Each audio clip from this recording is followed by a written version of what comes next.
Teu aya anu hijrahna terang-terangan. Saha anu hijrah terang-terangan? Umar bin Khattab. Ya, Umar bin Khattab itu ketika hijrah dia acungkan pedangnya. Siapa yang ingin istrinya jadi janda, anaknya jadi yatim, datang. Eta Umar Pak Bu. Ya, sabab Umar mah tong boro mah preman setan ge sieun. Ku Umar mah. Kan lamun Umar ngalangkung di hiji jalan, setan ka jalan sanes. Ya, jadi mun aya nu ngajago zaman ayeuna can aya nanaonna ka Umar mah kitu nya. Sok sebutkeun preman zaman ayeuna saha? Teu aya atuh. Anu lamun ngalangkung ka hiji jalan, setan pindah ka jalan sanes gitu. Sajago-jagona ge jalma zaman ayeuna. Itu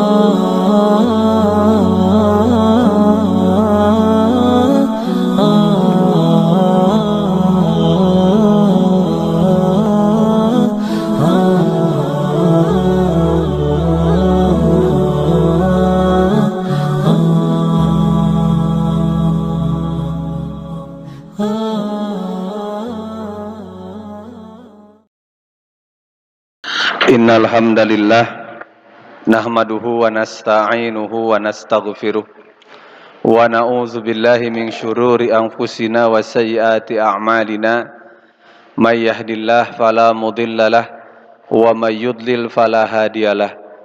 Asyhadu an la ilaha illallah wahdahu la syarikalah wa asyhadu anna Muhammadan abduhu wa rasuluh alladzi la nabiyya ba'dah amma ba'du.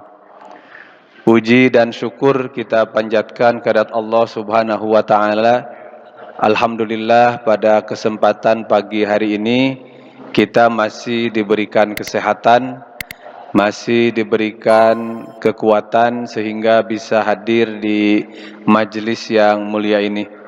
Insyaallah hadirnya kita di majelis ilmu ini menjadi satu amal soleh bagi kita semua dan ada dalam keridhaan Allah Subhanahu wa taala.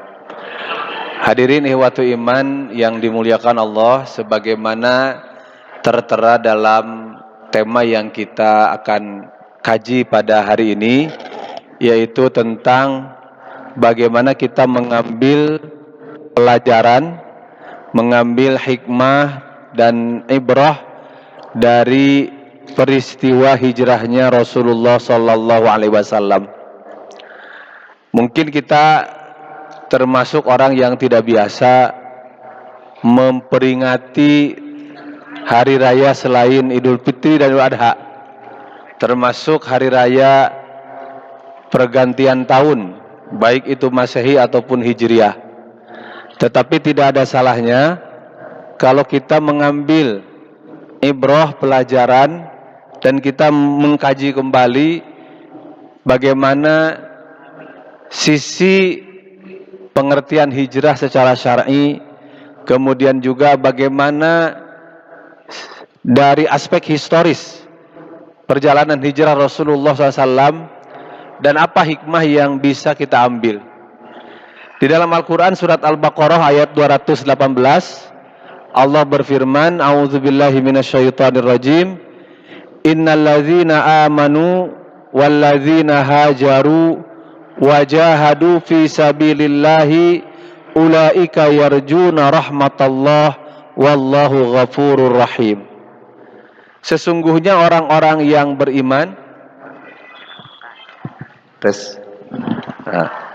sesungguhnya orang-orang yang beriman memang aja keluar. Nah, kayak ngaradi keluar. Sesungguhnya orang-orang yang beriman dan orang-orang yang hijrah dan berjihad di jalan Allah Subhanahu wa taala, mereka itulah orang-orang yang mengharap rahmat Allah dan Allah Maha Pengampun juga Maha Penyayang. Hadirin yang dimuliakan Allah Subhanahu wa taala, di dalam ayat ini iman, hijrah dan jihad itu adalah tiga hal yang tidak bisa dipisahkan, ya.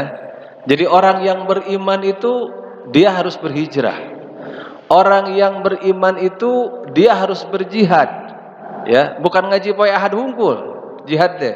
Tetapi dia harus berjuang di jalan Allah Subhanahu wa taala. Nah, lalu apa yang dimaksud dengan hijrah itu? Hijrah secara bahasa artinya adalah pindah dari satu tempat ke tempat lain. Ya. Jadi pindah dari satu tempat ke tempat lain itu hijrah. Bahasa kitanya migrasi, perpindahan dari satu kota ke kota lain, dari satu kampung ke kampung lain, dari satu pulau ke pulau lain, itu hijrah. Dahulu di zaman Presiden Soeharto ada program transmigrasi. Kenapa? Karena Pulau Jawa ini penduduknya terlalu padat. Sementara Pulau Sumatera, Pulau Kalimantan, Pulau Sulawesi, pulaunya besar, penduduknya sedikit. Maka di Jawa ditransmigrasikan ke mana? Ke Sumatera, ke Kalimantan, anu ke Papua gitu ya. Nah, sekarang sudah tidak terdengar lagi transmigrasi. Anggar we ku transmigrasi teh di Jawa pinuh. Nya. Malah ayeuna mah ku Jokowi dipindahkeun teh ibu kotana gitunya. Nah, jadi nu transmigrasi teh sanes anu hijrah teh sanes jalmina.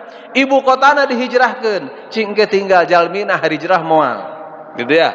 Nah, hadirin dewatul iman, ini secara bahasa ya. Adapun yang dimaksud dengan hijrah secara syar'i, ya. Orang-orang yang beriman dan berhijrah itu yang parindah, berarti kalau kita tidak pernah pindah, tidak hijrah, tidak pindah dari tempat kita tinggal ke tempat lain, berarti orang itu can hijrah begitu mah. Ya, bukan. Karena hijrah itu bisa mempunyai 3 atau setidaknya 2 arti. Pertama, hijrah itu adalah al-intiqalu min daril kufri ila daril Islam. Ya. Al-intiqal, pindah. Dari mana? Dari negeri kafir ila daril Islam, ke negeri Islam. Ya. Nah, itu bahasa pertamanya seperti itu. Nah, dengan pengertian yang tidak terlalu jauh, yang dimaksud dengan hijrah itu adalah al-intiqalu min daril khauf ila daril amni. Pindah dari negeri yang diliputi rasa takut ke negeri yang diliputi rasa keamanan. Ya, jadi ini konteksnya apa? Kalau zaman dahulu adalah bagaimana hijrahnya Nabi Muhammad SAW dari Mekah ke Madinah.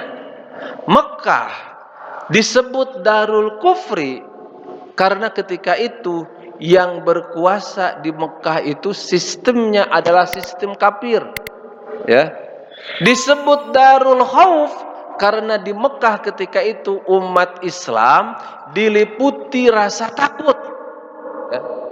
Pindah ke mana? Ke Darul Amni, ke negeri yang penuh dengan keamanan. Di mana? Yaitu di Madinah. Ya. Nah, maka ketika itu wajib umat Islam hijrah dari Mekah ke Madinah. Nah, meskipun setelah Fathu Makkah Rasul bersabda la hijrata ba'dal fathi, tidak ada lagi hijrah setelah Fathu Makkah. Ya. Kenapa? Karena Makkah sekarang sudah menjadi Darul Amni, karena Makkah sekarang sudah menjadi Darul Islam. Tetapi apakah hijrah itu selamanya pindah tempat dari satu tempat ke tempat lain? Tidak. Kenapa? Karena hijrah itu bisa jadi tempatnya terpindah. Anu pindah naon atuh? Kalakuanna.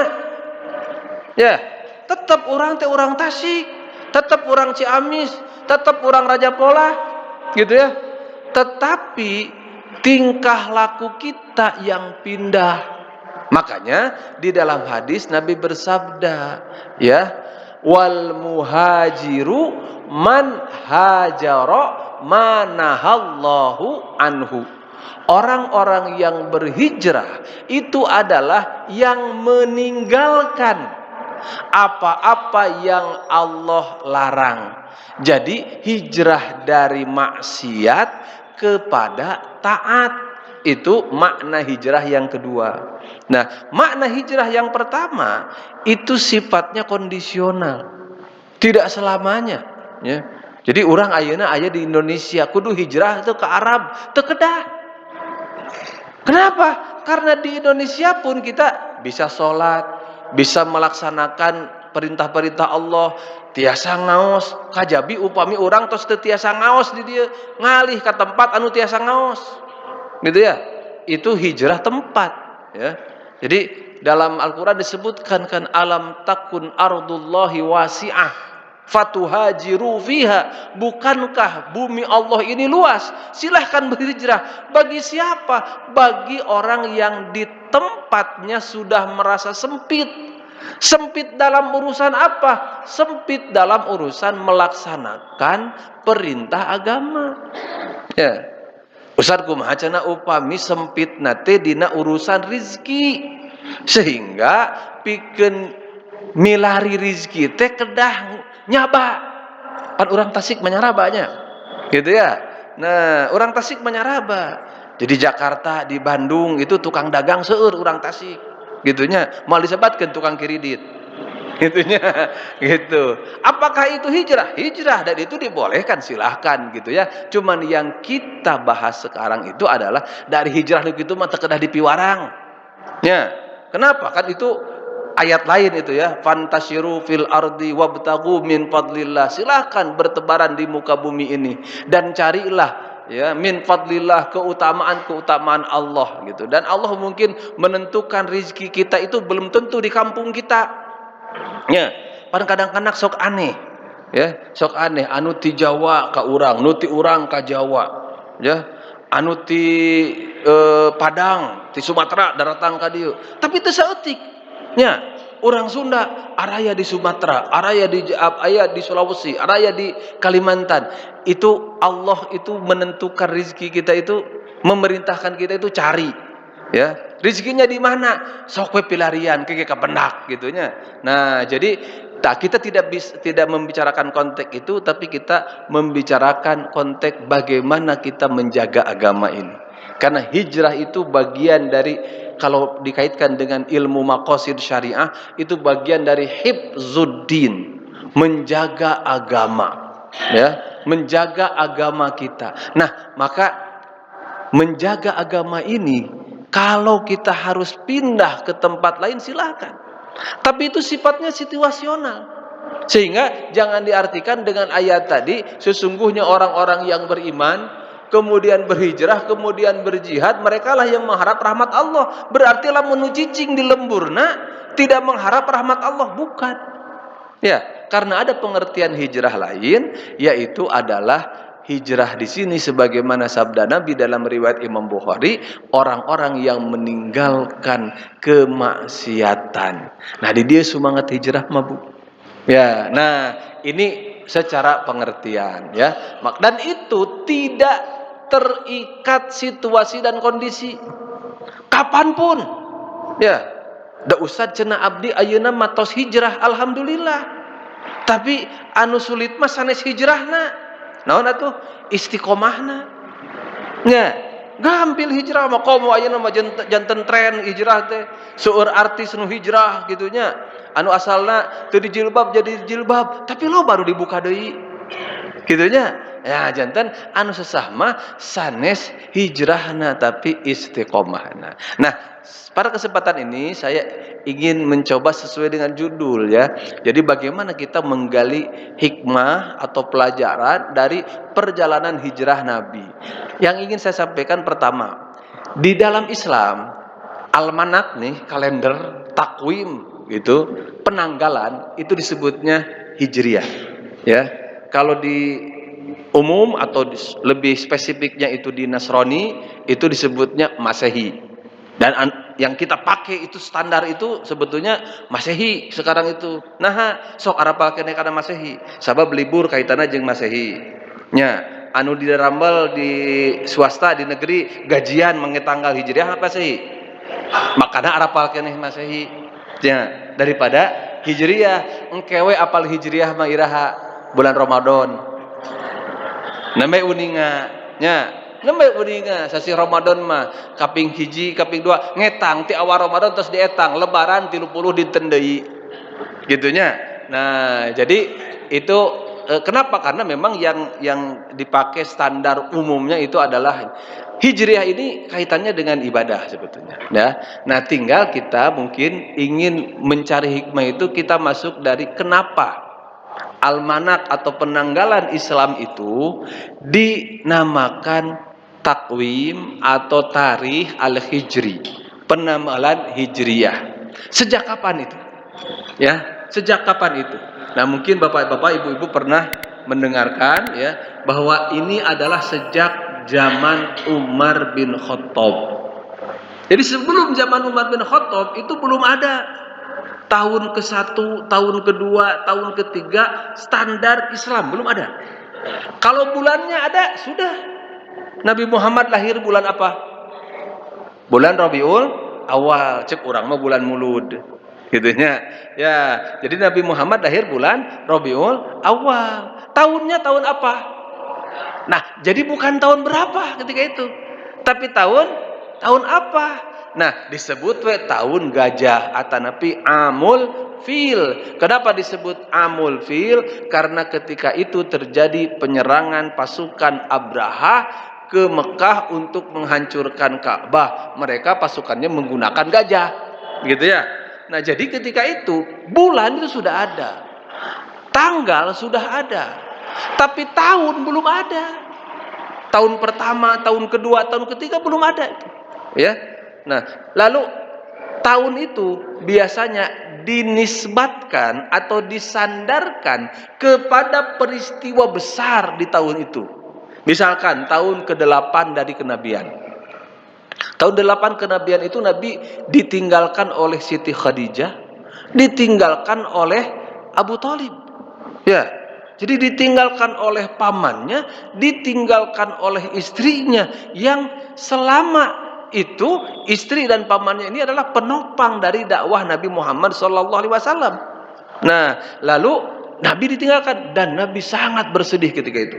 Maka disebut saja dalam tarikh itu Amul Huzni. Naon Amul Huzni teh tahun duka cita. Ya, karena Nabi ketika tahun itu berduka. Nah, belum ada penanggalannya. Baru ketika Umar bin Khattab menjadi khalifah sekitar 3 tahun atau 4 tahun setelah beliau jadi khalifah, kan Islam itu sudah menyebar. Ya, Islam sudah tersebar di Baghdad sudah ada, di Syam sudah ada, bahkan di Mesir sudah ada, di Yaman sejak zaman Nabi Mu'adz bin Jabal, ya, di Yaman. Kemudian di Syam Abu Musa al-Ash'ari, di Mesir Amr bin As itu diutus. Jadi sudah banyak gubernur-gubernur di daerah-daerah itu. Nah, kemudian satu ketika Umar itu mengirim surat kepada siapa? Kepada Abu Musa al-Ash'ari. Abu Musa al-Ash'ari ini gubernur di Syam. Abu Musa pami ayeuna mah muka arsip surat. Dina surat ETT tertulis dari khalifah atau dari Amirul Mukminin, tertulis bulan Sya'ban. Cuman dia bingung ini Sya'ban mana katanya. Ya, ini Sya'ban yang kapan? Apakah Sya'ban tahun ini atau Sya'ban tahun sebelumnya? Kenapa? Karena surat dari gubernur itu atau surat dari Amir Mukminin kepada gubernur itu kan menjadi satu keputusan atau instruksi atau himbauan atau apa, ya, seperti sekarang. Jadi sudah ada administrasi ketika itu. Nah, lalu Abu Musa al-Ash'ari bingung karena ini datang. Berarti kalau Sya'ban tahun sebelumnya dengan Sya'ban sekarang kan beda itu. Maka dia bertanya kepada Umar bin Khattab. Ya, mungkin kalau dalam bahasa kita, Amirul Mukminin, kami sudah menerima ini surat. Di surat ini tertera bulan Sya'ban. Tapi kami bingung, ini Sya'ban tahun ini, apakah Sya'ban tahun sebelumnya? Kenapa tidak ditulis tahunnya? Gitu kata Abu Musa. Nah, baru ketika itu umat Islam merasakan perlu. Jadi kenapa sebelumnya tidak ada, belum ada keperluan? Ya, belum ada keperluan. Ya, sehingga inilah yang disebut dengan atau lamun kitu mah bid'ah. Ya, di zaman Nabi itu ayat tahun kahiji, kadua, katilu atau kitu mah bid'ah. Ini bukan bid'ah. Ini namanya maslahah mursalah. Ya, ini namanya maslahah mursalah.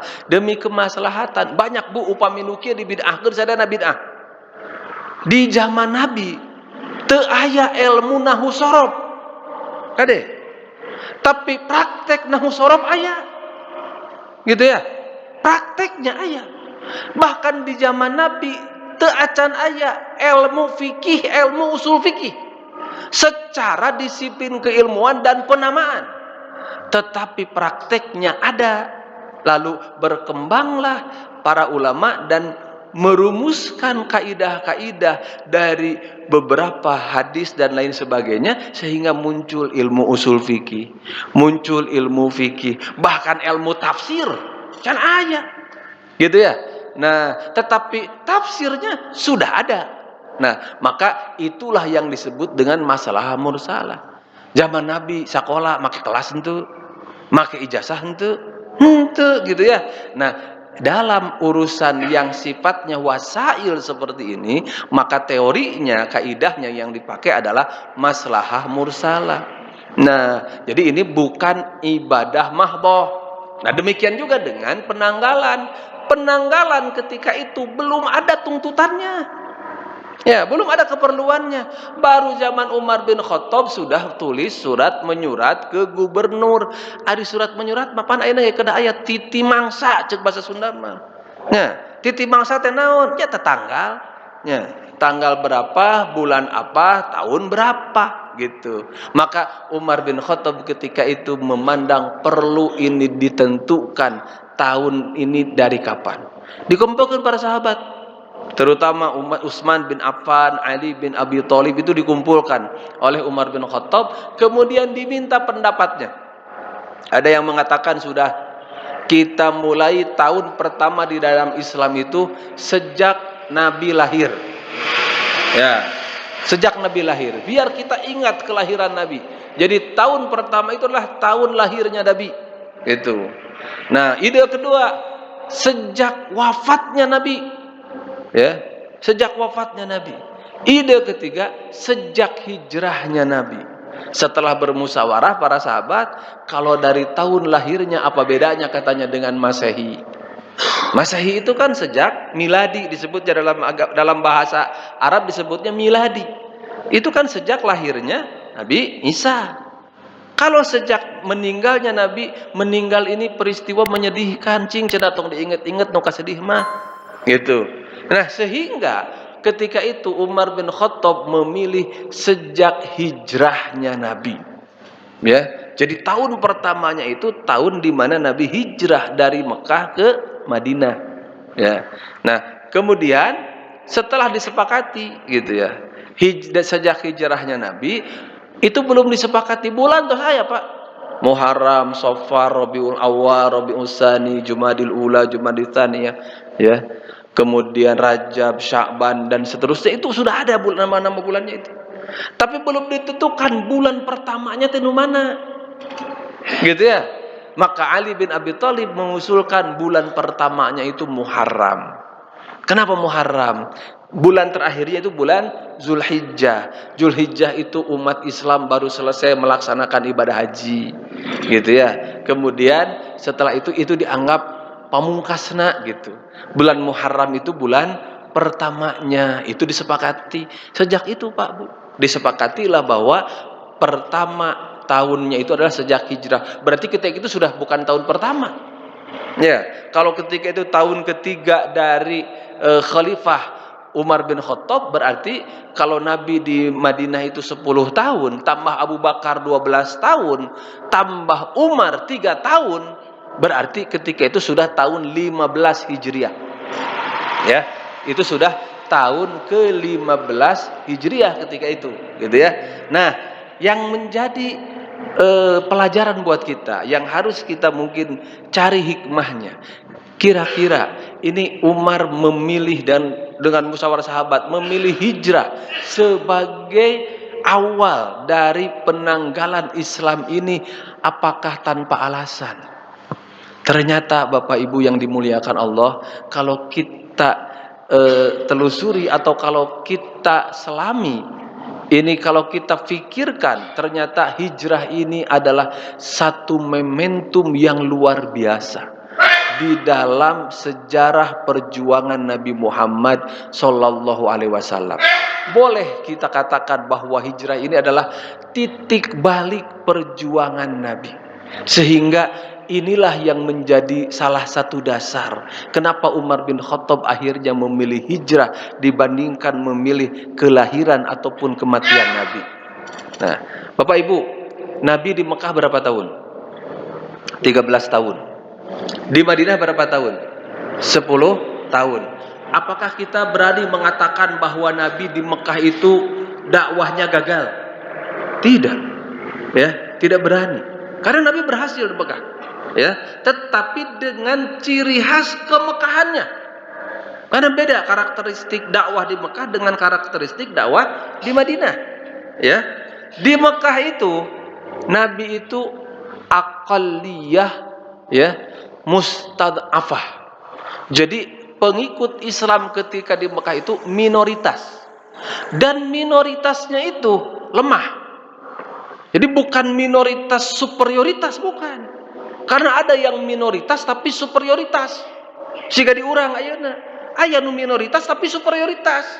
Nya, ekonomi dikuasai 9 naga, ku 8 urang we. Nya, 8 urang ieu teh menguasai 80% ekonomi Indonesia. Itu minoritas tapi superioritas. Gitu ya. Nabi di Mekah itu minoritas, tetapi minoritasnya itu juga tertindas karena pengikut Islam ketika itu belum ada tokoh-tokohnya. Baru mungkin yang bisa disebut itu Khadijah, Abu Bakar yang pertama kali masuk Islam. Tapi secara strata sosial dan secara ketokohan di Quraisy ketika itu kalah oleh Abu Lahab, kalah oleh Abu Jahal, kalah oleh paman Nabi Al-Abbas bin Abdul Muttalib yang baru masuk Islam ketika Fatuh Mekah. Ya. Kapayunan kusaha ku putrana Abdullah bin Abbas. Nah, Abdullah bin Abbas itu lebih dulu dia masuk Islam, tapi Al-Abbasnya itu adalah ketika itu penentang dakwah Nabi. Ya. Kenapa Nabi sampai berdoa, "Ya Allah, kuatkanlah Islam ini dengan salah satu Umar." Siapa salah satu dari 2 Umar itu? Kalau tidak Umar bin Khattab, Amr bin Hisham. Saha Amr bin Hisham teh? Abu Jahal. Ya, ya Allah, kuatkanlah Islam ini oleh Umar bin Khattab atau Abu Jahal. Nabi berdoa salah satunya masuk Islam. Ternyata Allah memilih Umar bin Khattab dan masuk Islamnya Umar bin Khattab ini menjadi penopang yang kuat untuk dakwah ketika itu. Kenapa? Karena umat Islam itu ketika itu minoritas dan lemah. Ya. Dari kaum fakir miskin yang strata sosial dan kedudukan di masyarakatnya itu bukan tokoh-tokoh masyarakat ketika itu. Ya. Punten. Kenapa Nabi ditegur oleh Allah Subhanahu wa taala dalam Al-Qur'an surat Abasa? Kan itu teguran kepada Nabi. Ya, apakah Nabi salah? Dari satu sisi salah, tapi dari sisi lain tidak salah. Dan Allah menegurnya dari sisi yang salahnya. Tapi dari sisi yang tidak salahnya tidak ditegur. Gitu ya. Nah, ini harus kita tempatkan. Jadi kan ceritanya ketika itu Nabi sedang menerima tamu gegeden Quraisy. Gitu ya. Jadi sedang menerima tamu itu tokoh-tokoh Quraisy. Kemudian datang orang yang buta, Abdullah bin Ummi Maktum. Oleh Nabi tidak dipalire. Nya, tidak dihiraukan, tadi dipalire, diantep we. Tapi nu diperhatoskeun teh orang-orang Quraisy. Cing, ari Nabi ngahinakeun Abdullah bin Ummi Maktum sanes. Tapi Nabi punya prioritas dakwah. Strategi dakwah. Kenapa? Lamun iya gegeden Quraisy asup Islam beres. Ya. Jadi lamun iya gegeden Quraisy ieu teh asup Islam beres. Sabab naon? Anu dihandap menuturkeun. Gitunya. Ari buntut mah kumaha hulu. Lamun huluna geus beunang buntut nuturkeun moal mungkin huluna maju buntut teu. Gitunya. Nah, maka Nabi itu punya pikiran seperti itu. Patak urang geus sarua kan urang sok ngalobi teh ka saha? Tara ngalobi ka rakyat atuh. Nya, ngalobi maka saha? Ka pajabat. Sabab lamun pajabatna beunang rakyatna bakal nuturkeun. Itu dalam konteks seperti itu Nabi Politik dakwah mungkin kalau sekarang. Ya, politik dakwah Nabi itu seperti itu, gitu ya. Nah, tetapi Nabi ditegur oleh, dan itu sah-sah saja. Ya, Nabi sampai berdoa kuatkan Islam dengan salah satu Umar, gitu ya. Nah, jadi Nabi berharap ini orang-orang Quraisy ini masuk Islam. Kalau dia tokoh-tokoh Quraisy itu masuk Islam, maka nanti yang lain pun akan mengikuti. Tapi ternyata Allah diperingatkan. Ya, abasa wa tawalla an ja'ahul a'ma wa ma yudrika la'allahu yazakka, dan seterusnya. Gitu ya. Engkau berpaling karena yang datang ini adalah orang yang buta. Gitu ya. Nah, engkau tidak tahu di mana ada kebersihan, ada keberkahan itu. Ya, bisa saja engkau mengharapkan dari mereka, tapi bisa jadi di sini, gitu ya. Jadi intinya Allah menegur itu jangan menyepelekan orang yang buta ini. Tapi sesungguhnya Nabi itu ketika itu punya strategi, yaitu bagaimana mendakwahkan Islam kepada tokoh-tokoh Quraisy yang ketika itu kalau mereka masuk Islam maka sudah Islam akan berjaya di Mekah. Nah, tapi begitulah kondisi Mekah, Pak Bu. Ya, jadi begitulah kondisi Mekah. Jadi minoritas tertindas. Nabi sering diintimidasi. Nuju sholat di Ka'bah di alungan, punten ku kadut, gitu ya. Lagi jalan dilempar sama apa? Sama pasir. Ya, dibersihkan ku putrana, ku Fatimah, ku putrina, gitu ya. Nah, bahkan umat Islam pernah diboikot selama 3 tahun di Syi'ib Bani Abdul Muttalib, diembargo, tidak boleh dagang, tidak boleh menikahkan dengan mereka, tidak boleh memberikan hal-hal yang bisa bermanfaat buat mereka, gitu ya. Nah, sehingga, dan itu ditulis dalam sebuah dokumen, dalam sebuah wasiqah. Tulisan tersebut agar mempunyai legalitas hukum. Kalau sekarang itu ditempelkan di mana? Di Ka'bah. Geus pala menutus ditempelkan di Ka'bah kabeh kudu taat. Gitu ya. Sampai umat Islam ketika itu memakan dedaunan, memakan ranting-ranting. Sampai orang-orang kafir Quraisy yang secara manusiawi mereka itu terenyuh dengan keadaan orang-orang Islam. Tetapi tidak bisa berbuat apa-apa. Kenapa? Karena terus ditempelkan di Ka'bah ya perjanjianana, embargo gitu. Nah, coba cenah tinggal cenah ka Ka'bah eta teh. Ditingali Pak pek nate tos pinuh, tos seep si kertas nate kunaon? Kurayap, kurinyuh. Jadi di Arab aya rinyuh. Gitunya. Buktina eta kertas seep gitunya. Nah, zaman harita karena si kertasnya itu sudah habis, akhirnya hukumnya batal. Karena hukumnya batal, maka umat Islam dibebaskan. Ya. Di samping Nabi juga pernah melakukan percobaan hijrah. Kemana? Yang pertama ke Habsyah. Ya, ke Habsyah. Habsyah itu di mana? Di Ethiopia, Afrika, gitu ya. Nyebrang laut. Ya, kalau tidak nyebrang laut, muternya jauh tak? Ya, ke Afrika itu. Ya. Ketika itu yang diutus banyak sekali sahabat yang pergi ke sana. Ada Ja'far bin Abi Thalib, gitu ya. Ada Abu Musa al-Asy'ari, gitu ya. Bahkan Utsman bin Affan dengan Ruqayyah gitu, pergi ke Habasyah. Di Habasyah disambut oleh siapa? Oleh Raja Najasyi. Orang Quraisy mengirimkan utusannya. Begitu umat Islam hijrah ke Habasyah, dikirim orang Quraisy ke sana, ya. Nah, itu untuk apa? Untuk mempengaruhi Raja Najasyi agar mengusir orang Islam. Tapi Raja Najasyi tidak seperti itu. Raja Najasyi mengumpulkan, Ja'far ditanya oleh Raja Najasyi, coba terangkan kalian ini siapa dan bagaimana. Lalu dijelaskan ku Ja'far teh, kami ini dulu hidup di zaman jahiliyah. Kami ini dulu sering bermusuhan. Kami ini dulu memakan makanan yang haram. Ya, kami ini dulu meminum khamr, berjudi dan lain sebagainya. Lalu datang Muhammad. Muhammad mengajarkan kami untuk berbuat jujur. Muhammad mengajarkan kami untuk menyembah Allah saja, tidak menyembah berhala. Muhammad mengajarkan kami untuk meninggalkan hal-hal yang memadaratkan, yang diharamkan tadi. Gitu. Lalu kata Raja Najasyi, coba apa pendapat kalian tentang Isa Al-Masih? Gitu. Lalu Ja'far bin Abi Thalib membacakan surat Maryam Diaoskeun surat Maryam raja si nangis. Nya cenah geus datang Nabi teh. Kenapa? Karena Najasyi ini pengikut agama Nasrani yang murni.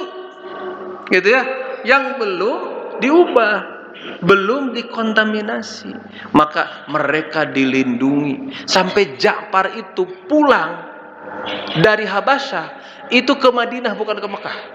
Karena beliau pulang itu kalau nggak salah di tahun ke-7 dari hijrah. Ya, jadi sebelum Fatu Mekah baru dia pulang dari Habasyah. Pak sahabat lain sudah pada pulang.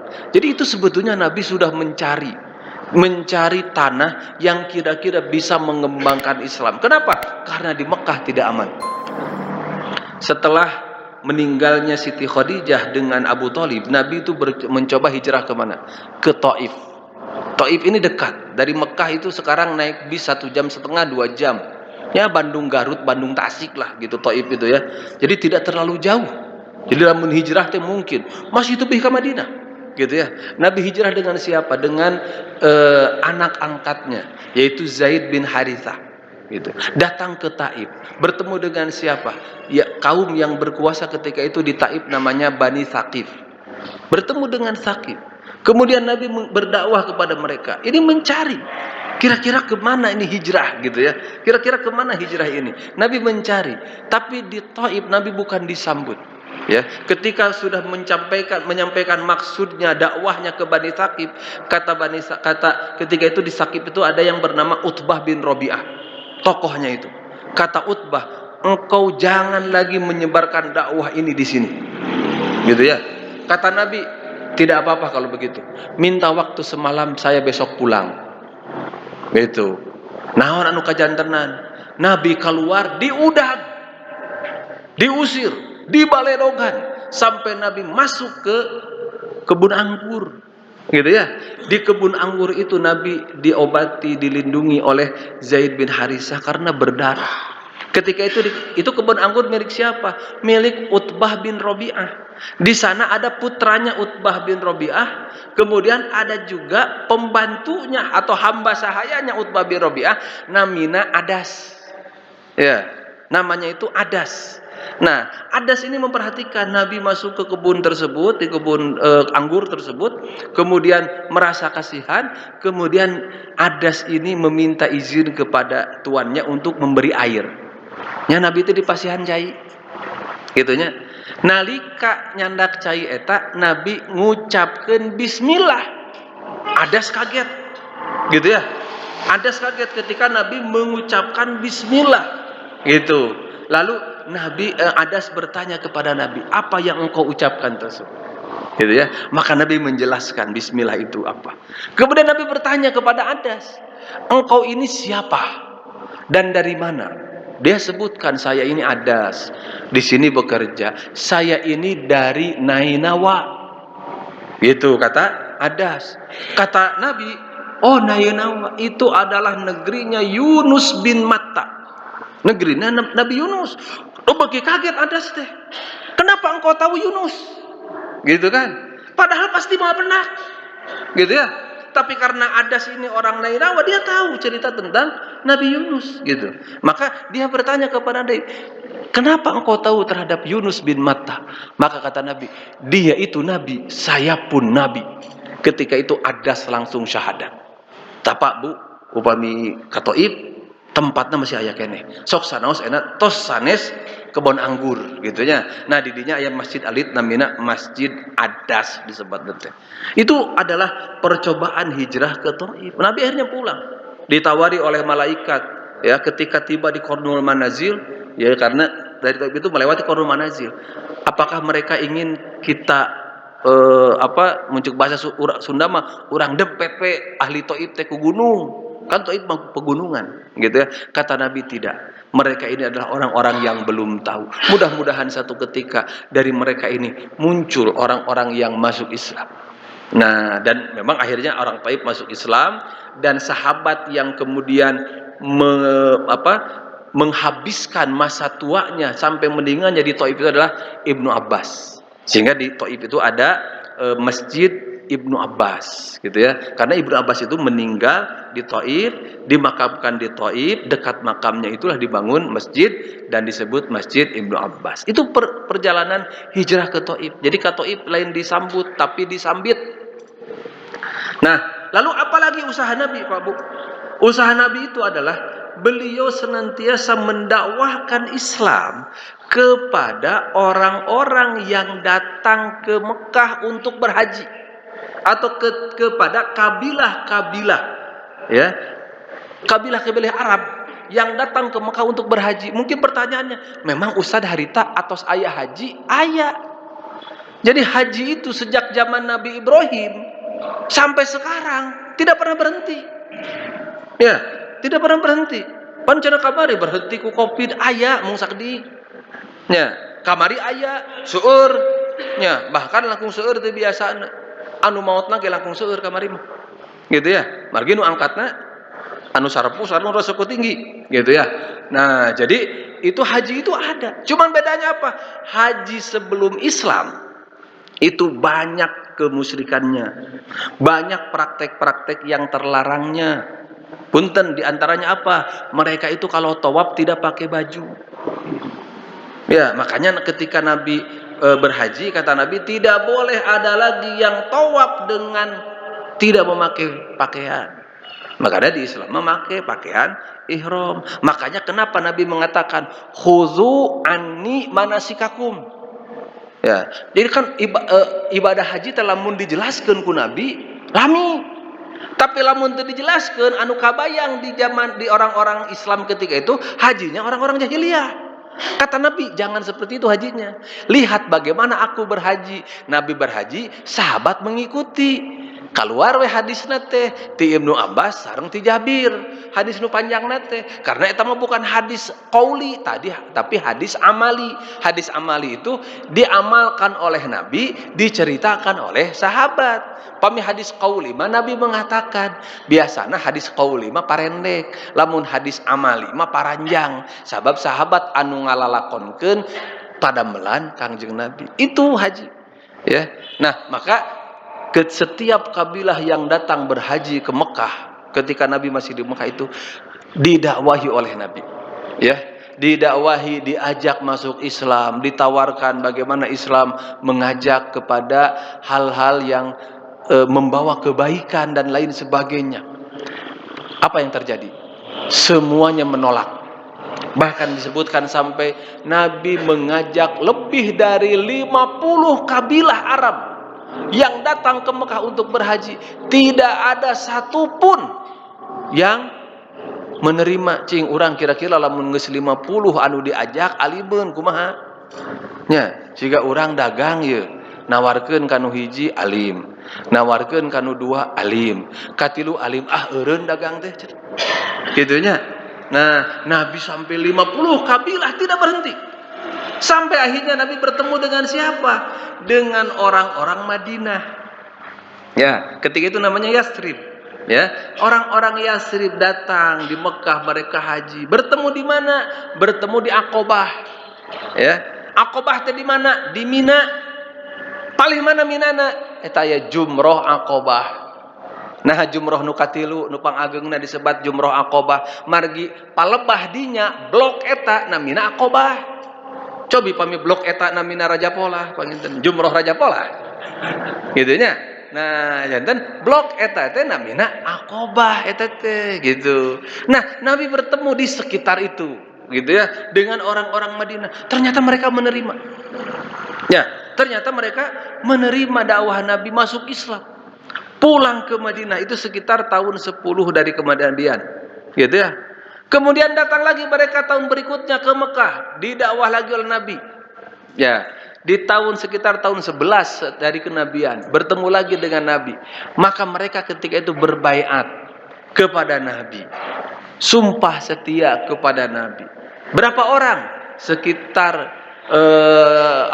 sekitar 12 orang. Ya, sekitar 12 orang. Mereka pulang lagi ke Madinah, diikuti oleh Nabi, disertai dengan utusan Nabi namanya Mus'ab bin Umair. Mus'ab ini ikut dengan mereka ke Madinah. Apa tugas Mus'ab? Dakwah. ngajarkan Islam. Kan mereka mau alap semua mun bahasa ayeuna mah. Belum tahu Islam, diajarkan oleh Mus'ab Islam.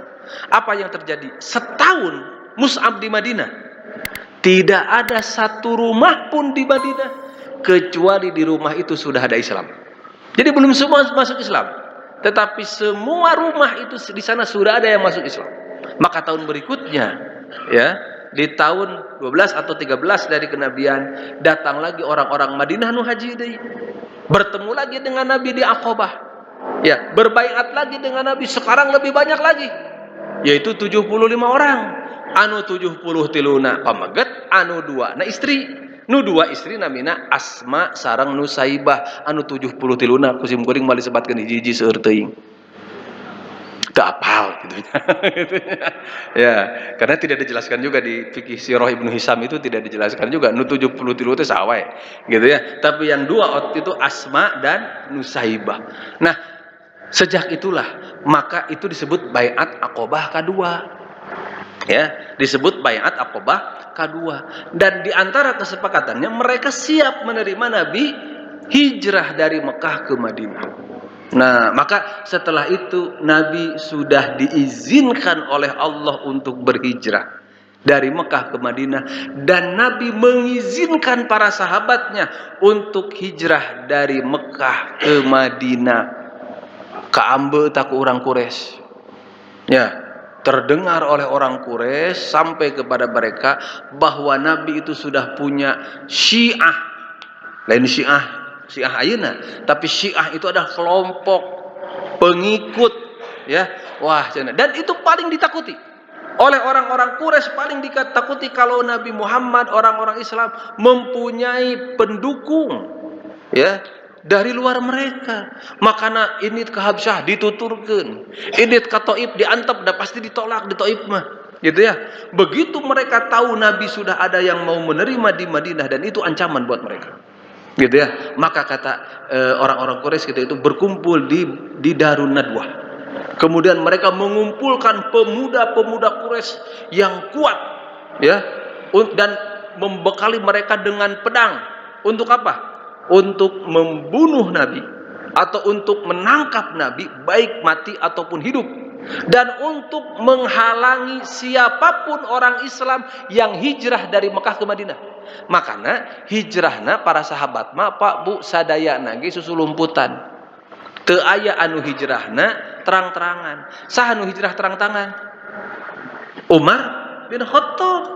Ya, Umar bin Khattab itu ketika hijrah, dia acungkan pedangnya. Siapa yang ingin istrinya jadi janda, anaknya jadi yatim, datang. Kata Umar, Pak Bu. Ya, sabab Umar mah tong boro mah preman setan ge sieun. Umar mah kan lamun Umar ngalangkung di hiji jalan, setan ka jalan sanes. Ya, jadi mun aya nu ngajago zaman ayeuna can aya nanaona ka Umar mah kitu nya. Sok sebutkeun preman zaman ayeuna saha? Teu aya atuh. Anu lamun ngalangkung ka hiji jalan, setan pindah ka jalan sanes gitu. Sajago-jagona ge jalma zaman ayeuna. Itu bisa hakiki bisa majazi gitu ya. Bisa hakiki memang betul-betul setan takut dari Umar, bisa majazi menunjukkan bagaimana Umar itu sangat pemberaninya. Nah, jadi semua sahabat itu hijrah secara sembunyi-sembunyi. Kemudian rumah Nabi itu dikepung oleh siapa? Oleh orang-orang Quraisy, oleh pemuda-pemuda Quraisy. Rumah Nabi itu dikepung. Maka Jibril itu memberitahu kepada Nabi, kamu jangan tidur di sana malam itu. Nabi bangun. Orang-orang Quraisy ngantosan tadi luar bumi Nabi teh. Ya, Siti Aisyah sudah di rumah Abu Bakar, gitu ya. Lalu mereka mukjizat turun, mereka tertidur. Nabi keluar. Ya, kemana? Ke rumah Abu Bakar. Nabi memerintahkan siapa? Ali bin Abi Thalib tidur di sana. Ya, untuk apa? Untuk mengelabui orang-orang Quraisy. Ada lagi satu tugas Ali bin Abi Thalib. Apa? Tugas Ali bin Abi Thalib itu kata Nabi, engkau jangan dulu hijrah ke Madinah sebelum mengembalikan titipan-titipan orang Quraisy yang ada pada Nabi. Jadi pas pada hijrah ke Madinah teh di Nabi teh seueur titipan orang Quraisy teh, seueur amanah gitu ya. Jadi aneh orang Quraisy mah. Nah anehna teh ari Muhammad teh disebut majnun, Muhammad teh disebut penyihir, Muhammad tidak mau ikut ajaran Muhammad, tapi upami gaduh barang bade nitipkeun teu aya pangaman-amanna angin di Muhammad. Itu ya. Jadi ketika Nabi mau hijrah itu banyak titipan. Terus pikiran Nabi, ada ieu mah cenah titipan orang-orang Quraisy musuh, tinggalkeun we cenah nu penting mah ka Madinah. Henteu. Ya, Nabi tetap berpikir ini dikembalikan kepada pemiliknya. Makanya menyuruh Ali bin Abi Thalib itu tidur di sana dan nanti jangan dulu ke Madinah sebelum titipan ini dikembalikan kepada pemiliknya. Makanya Ali bin Abi Thalib mah sumping ke Madinah pangpangkerna. Ya. Jadi itu ditunggu oleh Nabi di Kuba. Ya, setelah Ali bin Abi Thalib datang baru mereka pergi ke Madinah gitu ya. Nah, mungkin kapungkur mah itu difilmkeun, film nanti namanya Risalah, Ar-Risalah, The Messenger. Itu ada digambarkan bagaimana Ali mereka datang terakhir ya ke Madinahnya itu. Nah, itu adalah Ali bin Abi Thalib. Gimana Nabi, Pak Bu? Para sahabat hijrah seselumputan ini. Mereka tidak bareng teu ngabring gitu ya, tapi bertemu di perjalanan. Kemudian Nabi pergi ke Abu Bakar. Lalu meminta ke Abu Bakar siapkan kendaraan, gitu ya. Abu Bakar siapkan kendaraan onta terbaik. Kata Nabi, bisaman, dibayar, kata Nabi. Itulah Nabi, gitu ya. Padahal Abu Bakar itu kurang luar biasa ininya. Dibayar Nabi, tapi Abu Bakar tidak mau. Nah, akhirnya mereka pergi ke mana? Pergi bersembunyi terlebih dahulu ke Gua Sur. Gua Sur ini Pak Bu dari Masjidil Haram atau dari rumah Nabi ya, itu arahnya itu bukan ke arah Madinah. Jadi dari Mekah ke Madinah itu ke sebelah mana? Kapalih mana? Kapalih kaler, kidul, kulon, wetan, kakaler. Ya, dari Mekah ke Madinah itu kakaler. Nah, ka Gua Sur mah kidul. Gitu ya. Untuk apa? Untuk mengelabui mereka. Ya, kemudian Nabi meminta Abu Bakar itu meminta putranya Abdullah bin Abu Bakar, engkau tetap di Mekah siang hari, berkeliling kota Mekah, cingkupingkeun orang-orang Mekah nyarios naon. Engke sore ka ditu ka Gua Sur. Ya. Nanti beritahu kepada Abu Bakar dan Rasulullah apa berita-berita di Mekah hari itu. Margi hari tamat acan aya WA pinten. Bapak mi aya WA mangke wartosan ya tinggal di chat begitunya gitu ya. Itu tugas Abdullah bin Umar. Tugas Asma bin Abu Bakar apa? Tugas Asma bin Abu Bakar itu adalah mengirim makanan. Nah gitu ya, tugas Asma bin Abu Bakar. Lalu ternyata ini strateginya. Kan Nabi itu berjalan dengan unta. Berarti ada tapaknya. Gitu ya. Ada tapak dari kendaraan yang oleh Nabi ini kan. Maka Abu Bakar menyuruh Amir bin Fuhairah. Siapa Amir bin Fuhairah itu? Pengembala. Ya. Pekerja Abu Bakar. Jadi bekas tapak kendaraan Nabi itu di sana sok cenah angon domba. Ngarah naon? Ngarah jejaknya hilang. Tapakna leungit. Engke orang Quraisy kehilangan jejak. Gitu ya. Sampai segitunya usaha Nabi. Gitu ya, sampai segitunya usaha Nabi. Akhirnya Nabi pergi ke Jabal Sur, di Gua Sur, itu Abu Bakar sebelum masuk dia masuk dulu. Bilih naon? Bilih aya binatang buas, bilih aya ini. Meskipun gua itu tidak terlalu dalam, ya. Lalu masuk, ya, Nabi istirahat di sana. Akhirnya orang Quraisy tetap tiba, Pak. Sampai mereka ke Gua Sur. Gitu ya. Bahkan kata Abu Bakar, kalau mereka melihat kaki kita, gitu ya, kalau mereka melihat telapak kakinya, mereka akan melihat kita. Kenapa? Karena Gua Sur itu kecil. Ada yang pernah ke Gua Sur, jarang kayaknya Gua Sur. Tapi kalau ke Gua Hiro sering, gitu ya, banyak ya ke Gua Hiro. Tidak terlalu beda dengan Gua Hiro. Jadi masuk 2 orang 3 orang sudah penuh, gitu ya. Nah, apa kata Rasulullah? La takhaf, la tahzan, innallaha ma'ana. Jangan takut, jangan sedih. Allah bersama kita. Gitu ya. Dan apa yang terjadi? Allah memberikan perlindungan. Didinya aya naon? Aya rahmat lancah. Aya dari naon? Aya sayang manuk. Kan ada rahmat lancah mah, ya laba-laba membuat sarangnya itu lama. Tidak cepat gitunya. Sayang manuk ya sami, manuk nggak ada mah sayang nalami gitu. Sehingga mereka berpikir, nggak mungkin di dalam ada orang. Sebab kalau ada orang berarti tidak mungkin ada benda ini. Nah, itulah Bapak Ibu sekalian, akhirnya mereka pulang. Nah, setelah aman, Rasulullah dan Abu Bakar pergi melanjutkan perjalanan. Di tengah jalan ketinggal ku Surokoh bin Hosham. Nah, Surokoh ini adalah salah satu yang sayembara yang barang siapa yang bisa menangkap Nabi hidup atau mati itu mendapatkan upah yang sangat besar dari orang Quraisy. Diudag dah onta Nabi itu kuda gitu ya. Di sini mukjizat lagi terjadi. Setiap mendekat ke Nabi kuda nate disungkrut. Setiap mendekat ke Nabi kudanya itu disungkrut gitu ya. Dan itu sehingga Surokoh itu merasa bahwa Nabi ini betul-betul dilindungi oleh Allah Subhanahu wa taala dan Nabi membebaskan Surokoh. Nah, singkat cerita Bapak Ibu, Nabi dan para sahabat itu sampai di Madinah. Apa yang dilakukan di Madinah? Yang pertama, Nabi singgah di Kuba membangun masjid. Ya, kemudian ke Madinah. Pertama di mana dia tuh Nabi mencari tempat bukan untuk rumahnya. Ya. Jadi untuk tempat tinggalnya, tapi setelah dapat tempat itu bukan membangun rumah tapi dahulu, tapi membangun masjid, yaitu di tanah milik Abu Ayyub Al-Ansori. Ya. Kemudian Nabi tinggal di sana, turun di sana seperti di mana untanya itu dia berhenti. Ketika unta berhenti di tanah itulah dia akan tinggal. Tapi yang dibangun pertama bukan rumah, masjid. Jadi yang pertama dibangun oleh Nabi itu masjid. Kemudian setelah membangun masjid apa Nabi lakukan? Baru rumahnya, gitu ya. Nah, setelah itu apa? Baru setelah itu Nabi mempersaudarakan orang-orang muhajir dengan Ansor. Ya, orang-orang Mekah dengan orang-orang Madinah itu dipersaudarakan. Abu Bakar dengan Kharijah, ya. Umar itu dengan siapa, Ali dengan siapa, itu semua disaudarakan, gitu ya. Kemudian satu lagi yang paling itu Abdurrahman bin Auf dengan Sa'ad bin Abi Rabi.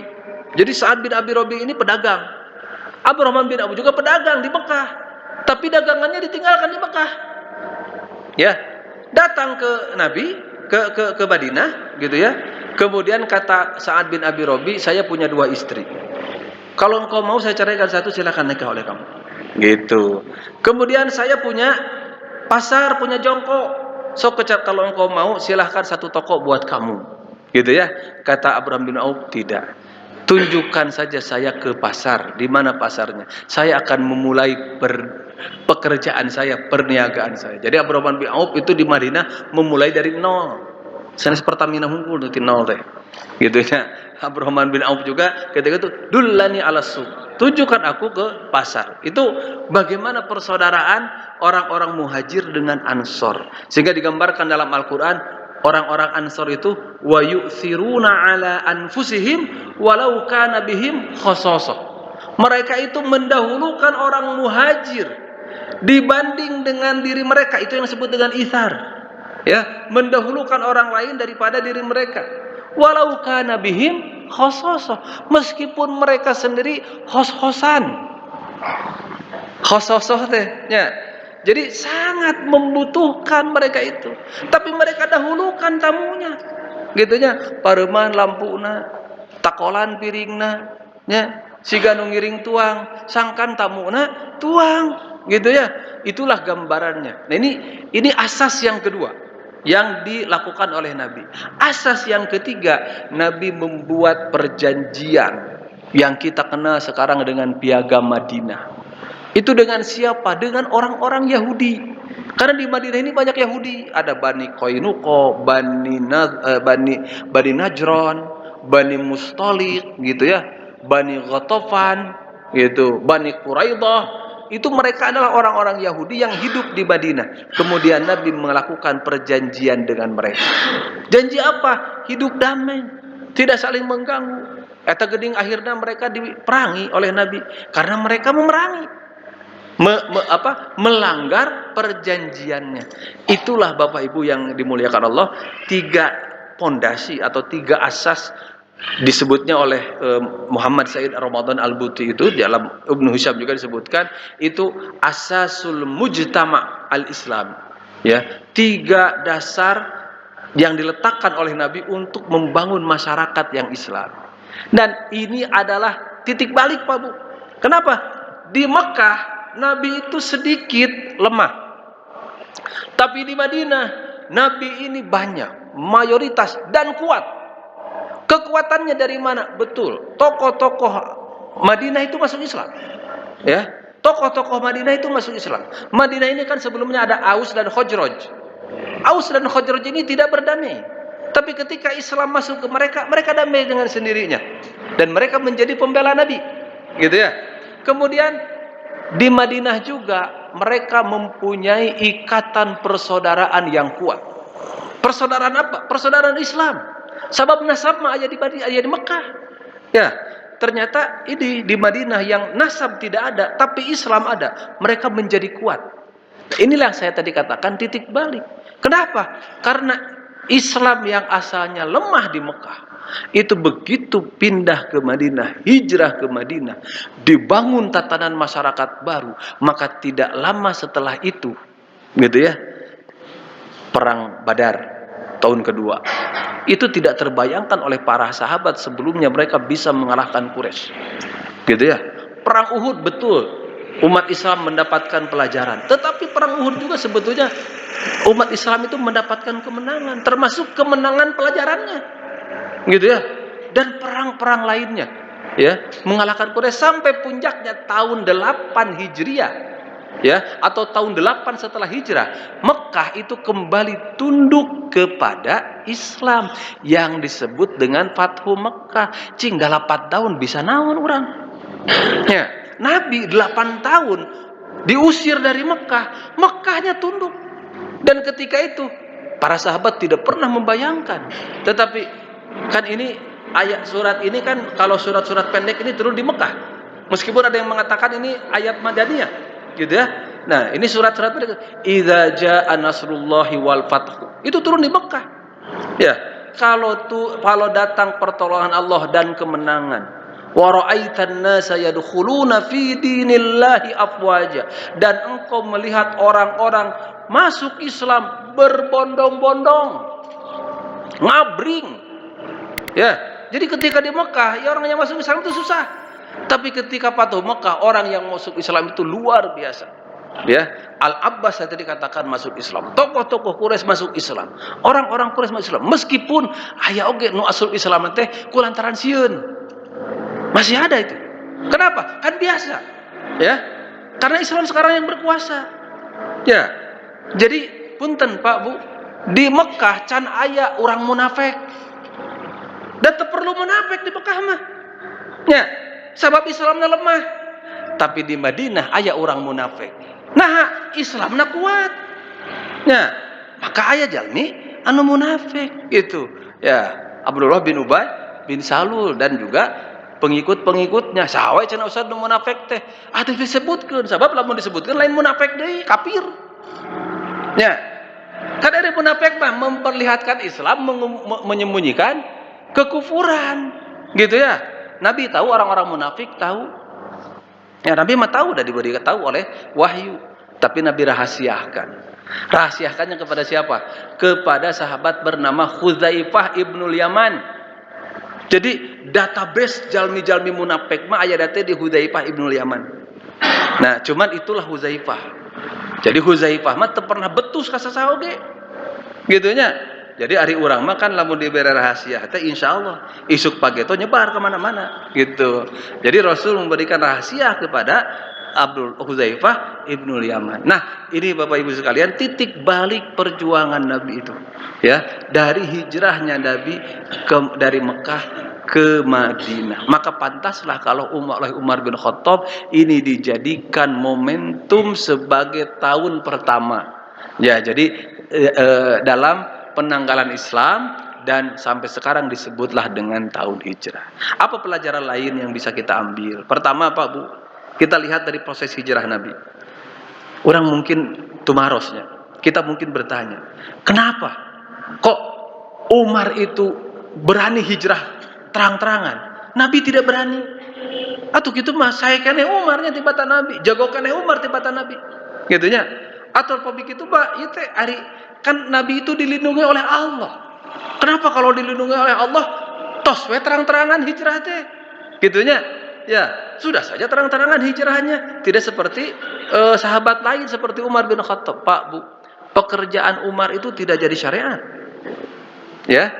Kalaupun jadi syariat itu kalau dia melaksanakan perintah Nabi atau perkataan Nabi mengikuti. Tidak, tapi pekerjaan Nabi itu menjadi syariat.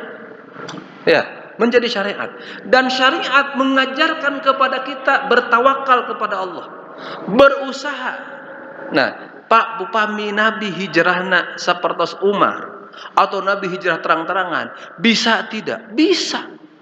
Allah mampu melindungi Nabi, Allah mampu. Tapi Allah mengajarkan kepada kita, dicontohkan oleh Nabi, ari nyuhunkeun perlindungan ka Allah teh carana kumaha. Kitu teh hikmahna teh. Ya, maka nyuhunkeun perlindungan ka Allah teh bahasa urang nama tawakal. Ari tawakal teh naon? Gumantung ka Allah. Bahkan saur Ibnu Rajab Al-Hambali mah i'timadul qalbi 'ala Allah. Ari i'timadul qalbi mah hate ngagantung, hate muntang. Cing ari hate muntang teh siga leungeun muntang kieu. Kitu nya. Hate muntang ka Allah. Lamun hate muntang ka Allah, raga kumaha? Usaha. Ya, raga usaha, kewajiban untuk berusaha. Bukan disebut tawakal kalau kita bergantung kepada Allah tapi kita tidak berusaha. Dan Nabi menunjukkan itu. Lihat usaha yang Nabi lakukan.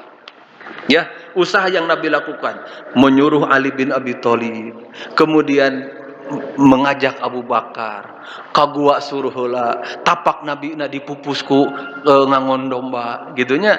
Kemudian di sana Nabi bersembunyi, tapi ketika usaha itu sudah maksimal, Allah berikan perlindungannya. Apa? Itu di luar nalar kan? Aya naon? Aya rahmat lancah. Aya itu di luar nalar. Itulah pelajarannya. Jadi ketika kita mau bertawakal kepada Allah, usahanya harus maksimal. Ari orang makan tawakal ke Allah, usahana teu maksimal, gitu ya. Nah, inilah yang dicontohkan oleh Nabi. Kemudian kita juga bisa mengambil pelajaran bagaimana kecintaan Nabi kepada Abu Bakar. Bukan tidak mencintai sahabat lain. Dan ini juga mengisyaratkan, ya, dan itu mengisyaratkan bahwa Abu Bakarlah yang nanti akan menjadi pengganti Nabi. Dan tadi saya sebutkan bagaimana ketika Nabi memerintahkan Ali bin Abi Thalib. Ya, Ali bin Abi Thalib itu pemuda. Dia dipercaya oleh Nabi untuk tinggal di sana. Kemudian mengembalikan. Ini menunjukkan bahwa kejujuran Nabi sebetulnya diakui oleh orang-orang Quraisy. Tapi hati-hati orang Quraisy ini tertutup oleh kesombongan. Kenapa tidak mau iman kepada Muhammad? Mereka sombong. Gitu ya, mereka sombong. Padahal hati kecilnya mengakui bahwa Nabi Muhammad ini orang jujur. Buktina naon? Eta nitipkeun barang teu ka sasaha.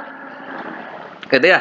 Pelajaran selanjutnya Bapak Ibu sekalian, bagaimana ketika mau membangun sebuah tatanan masyarakat, masjid itu harus menjadi sentral utama.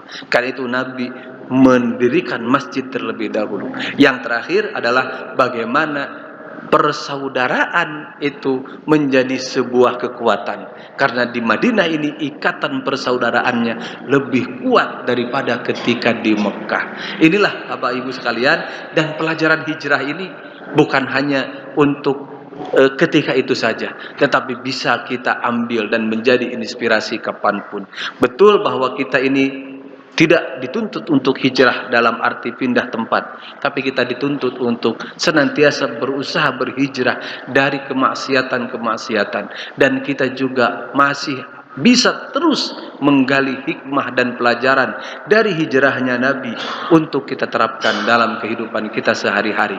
Pelajaran tawakalnya, pelajaran amanahnya, pelajaran bagaimana menjaga persaudaraannya, pelajaran bagaimana memakmurkan masjidnya. Itu tidak selamanya identik dengan pindah dari satu tempat ke tempat lain.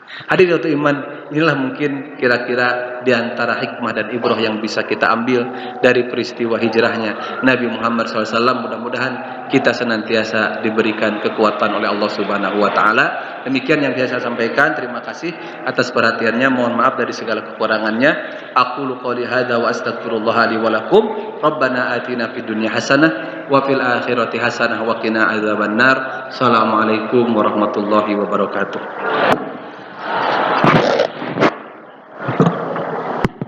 Waalaikumsalam warahmatullahi wabarakatuh.